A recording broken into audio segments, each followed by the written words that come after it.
假如手账会说话，哎呦，这个暴躁的女人又来了！你看你做了这么精致的美甲，怎么还那么粗暴？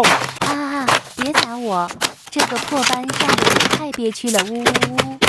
我先来了，到手交代，就选你这个倒霉蛋了，接受暴躁式的制裁吧。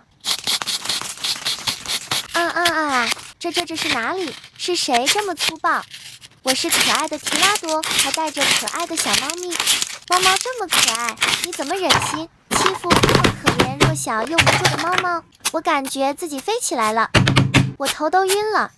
别打了，我脑子都迷糊了，真的受不了一点。我要回家找妈妈。嘘，别吵了，你们看他好像变温柔了，你们轻点，别又惹到他了。呜呜呜，怎么又开始了？你这个暴躁的女人，简直冷酷无情、铁石心肠、无理取闹、粗鲁至极！呜呜呜，有人来救救我们嘛！来人啊，来人啊，来人啊！这里到底还有没有王法呀？怎么还没结束啊？我快撑不住了！